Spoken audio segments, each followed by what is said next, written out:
Hello, game theorists. Today we are still in Chapter 7, looking at games with mixed strategies.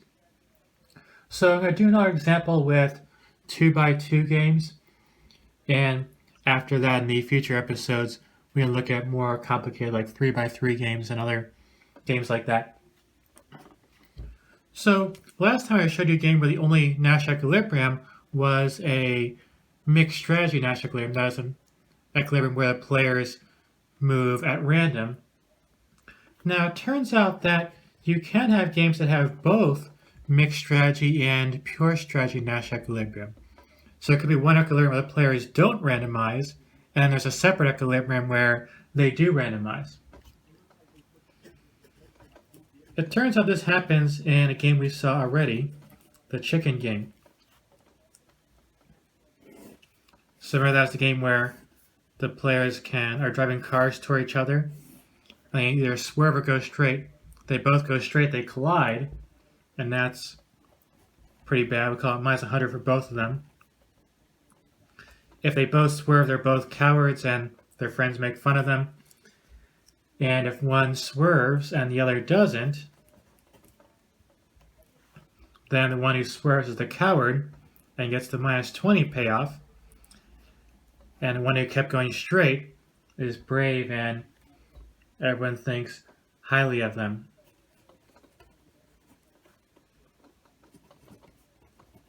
I mentioned earlier, these days you play a version of the chicken game when you're walking down the sidewalk. You gotta avoid someone and give them their 6 feet of distance. Do you keep going straight and count them to step out of the way, or are you the one who steps out of the way? It's a chicken game. Let's see, who are our players? Let's have Jeffrey play against Rachel. So you know how to find the pure strategy Nash equilibria with our best response analysis. If Rachel is going to play swerve, then Jeffrey wants to play don't swerve. As always, row players' payoffs come first, so Jeffrey gets 20 if he doesn't swerve. If Rachel plays don't swerve, Jeffrey would rather swerve and get minus 20 than get minus 100 from a collision. If Jeffrey plays swerve, then Rachel wants to play don't swerve. There is one Nash equilibrium. If Jeffrey plays don't swerve, Rachel wants to play swerve and get minus 20 instead of getting minus 100.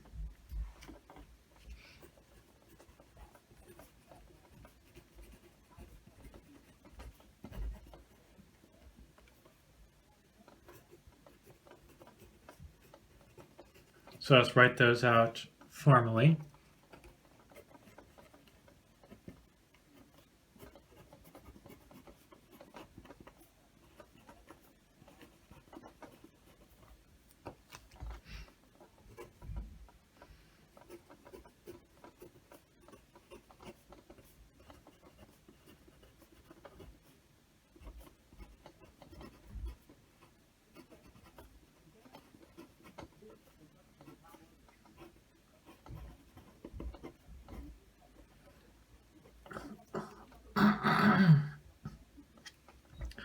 Now let me show you that you can also find a mixed strategy Nash equilibrium in this game. Let's say Jeffrey plays swerve with probability P. He plays don't swerve with probability 1 minus P. We use the same technique we had in the last episode. We're going to use that opponent's indifference property. To find equilibrium where both players are mixing, that is, both players are randomizing, Jeffrey has to pick P in a way that makes Rachel indifferent. Again, if Rachel's not indifferent, she'll always play the better strategy. It's only when they're both equally good that she randomizes. So Jeffrey picks P to make Rachel indifferent, so Rachel will randomize.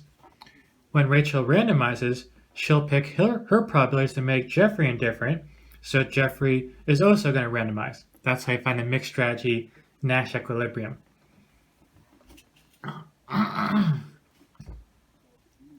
So let's find Rachel's expected payoffs.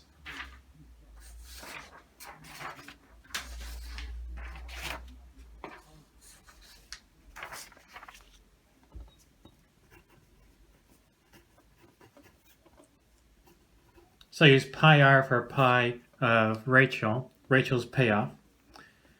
So here's what Rachel gets if she plays swerve.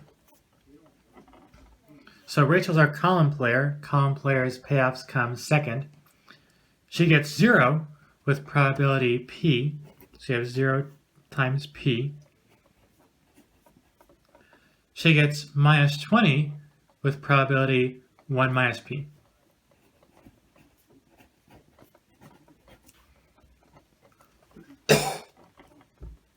So that works out to 20p minus 20.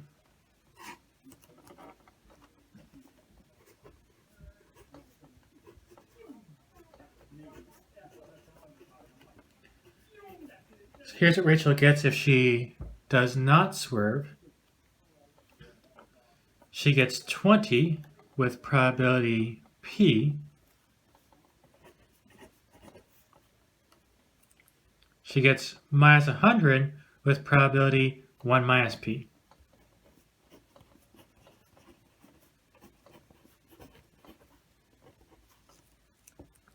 So that'll be, we have 20p minus 100 plus 100p.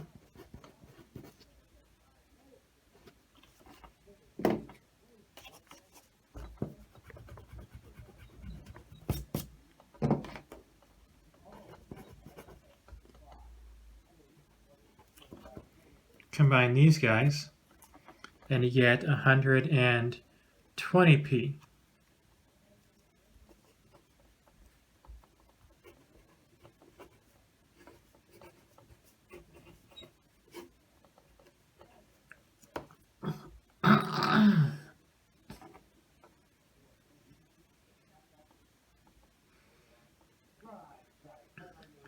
So now use our opponent's indifference property.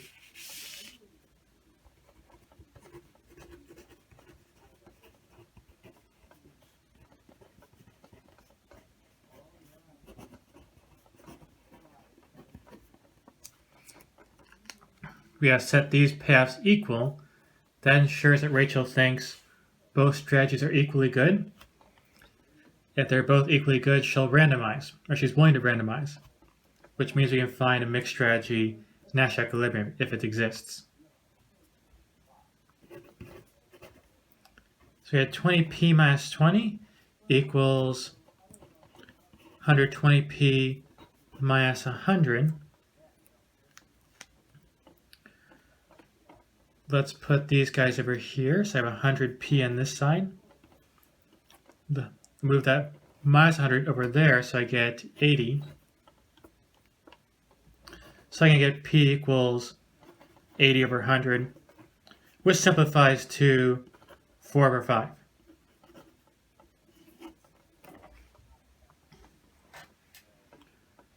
Now, this game is symmetric, which gives us a little shortcut. P is telling us how Jeffrey randomizes, not Rachel. But if it's a symmetric game, then Rachel's going to want to randomize in the same way that Jeffrey does. So I can save a bit of time and not work it through the examples separately for Rachel. Now, the game we saw in the previous episode was not symmetric, so I really did have to work it out the probabilities for both players, so I couldn't use that shortcut.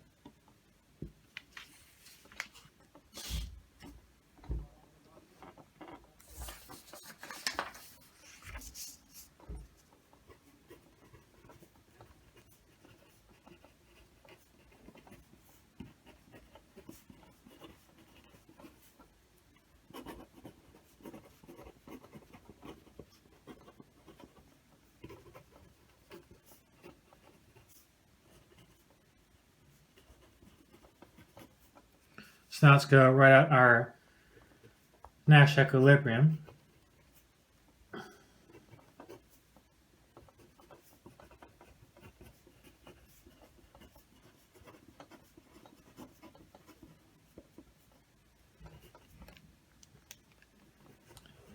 So Jeffrey, we said P equals 4/5, but let's figure out what P means. So P was probably a swerve. So it's going to swerve 4/5 at a time.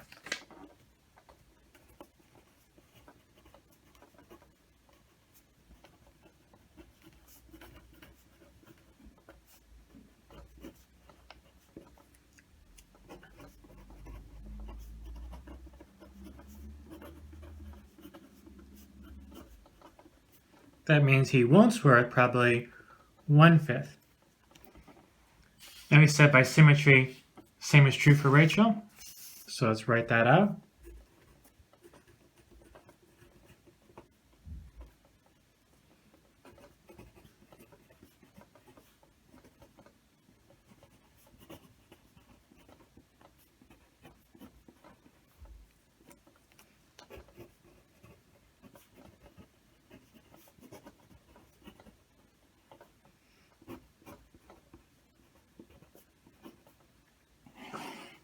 So that is our mixed strategy Nash equilibrium.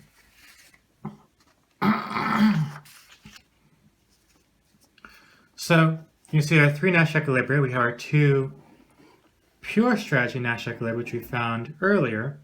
And then we also have one with randomization. So a game could have a Nash equilibrium that's only in pure strategies. You could have Nash equilibrium only in mixed strategies, like our previous episode. Or you could have Nash equilibrium both. Just gotta check all the possibilities. So on exams or homework, I think I almost always tell you if I want the mixed strategy Nash equilibrium, or if I want the pure strategy Nash equilibrium, or if I want to see you find both of them.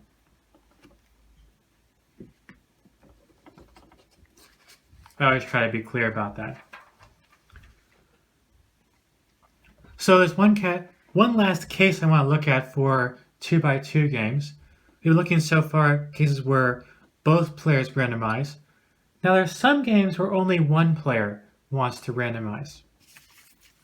Here's an illustration.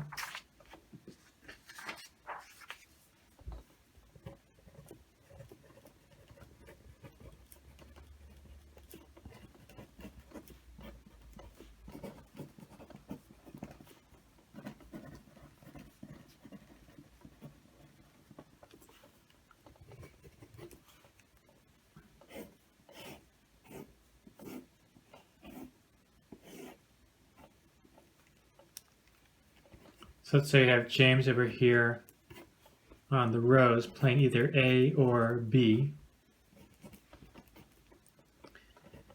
And we have Joanne can play either X or Y.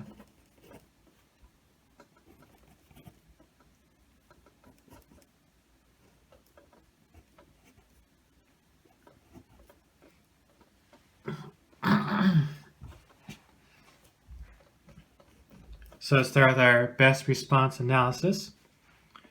If Joanne plays X, James wants to play A and get 0 instead of -1. If Joanne plays Y, it's better play A and get 3 instead of getting -2.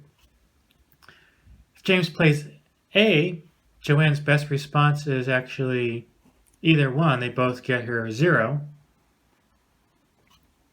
James plays B, again, they both give the same payoff, so it doesn't matter.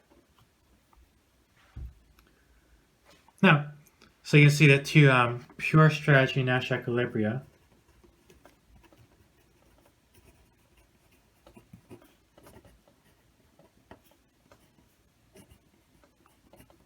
AX and AY. You might have noticed here that no matter what Joanne is playing, either X or Y, James is always better off by playing A. So A strictly dominates B. If Joanne plays X, it's better to play A and get 0 than -1. Joanne plays Y, it's better to get 3 and -2. So no matter what Joanne does, James always wants to play A. So B is strictly dominated, you can eliminate B. We learned about that earlier. If a strategy is strictly dominated, you can eliminate it. On the other hand, we said if a strategy is only weakly dominated, then you can't eliminate it. But here we have strict dominance, so elimination is valid.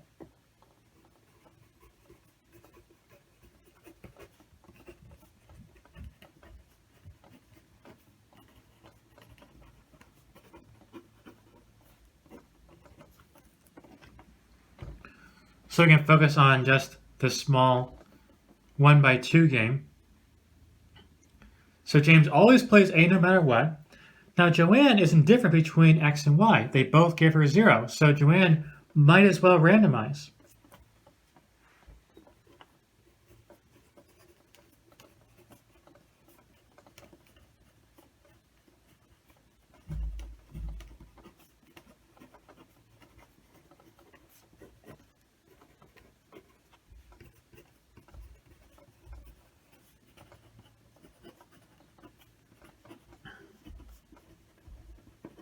James, on the other hand, will never randomize.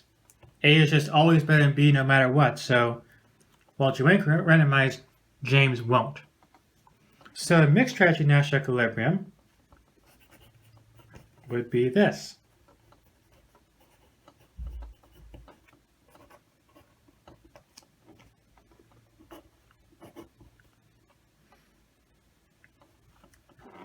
So James always plays A, and then Joanne plays X with probability P, Y with probability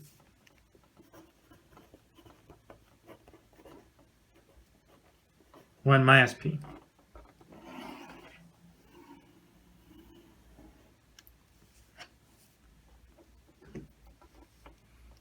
Doesn't matter to Joanne because she gets 0 no matter what, so she can randomize or she might not randomize.